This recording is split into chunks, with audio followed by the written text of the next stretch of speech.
You've been shopping for your new composite deck and you've decided that you don't want to cheap out on the budget boards, but you also don't have the budget for the high-end premium stuff, so you're thinking, let's just kind of settle into the middle and find a good option there.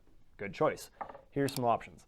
Trex offers this really nice looking board in their Enhanced Naturals line that gives you some variegated coloring through it, so we're starting to get a little bit more realistic than what you would find in a budget board.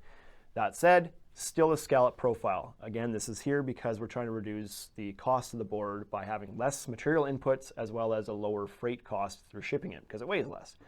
So other than that, it's not giving you anything above and beyond what the budget boards are aside from aesthetic. The warranty is the same, 25 years, fade, stain, and structural.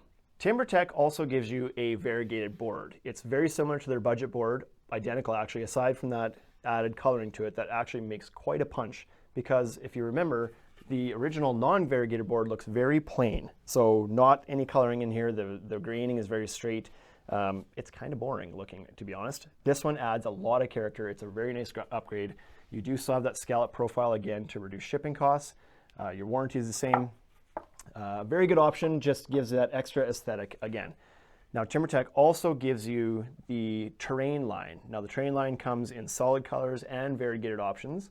They are still scalloped in the same profile, however, the difference being that they are fully capped all sides. So if you need to put this in an environment where the bottom of the board may not get great ventilation, this is a better option because it will protect the wood fibers in the core of the board as well.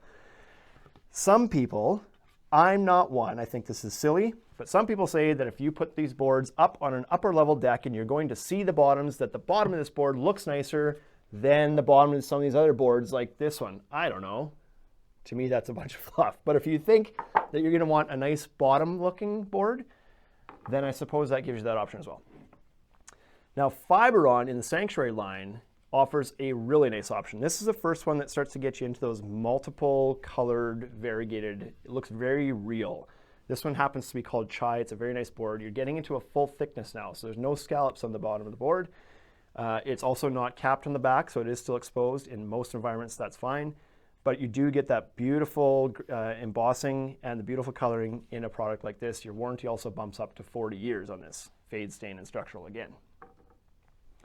And not to be left out, Deckorators actually makes a wood plastic composite as well with a full cap on it. 3 sides, not the back. Again, beautiful variegation, very similar to the Fiberon product, quite durable. Again, great warranty, very nice looking product again. This is kind of what you're getting when you go up to that mid-tier is aesthetic for the most part. Sometimes a little bump in warranty as well, but for the most part, it's purely aesthetic. So those are some great options. Again, don't cheap out on this stuff. Finding a nice board in that mid-price point is a good idea because you will get the looks of a high-end premium board without breaking the bank, but you know you're still getting a good product from your favorite brands like Trex, Fiberon, TimberTech, Deckorators.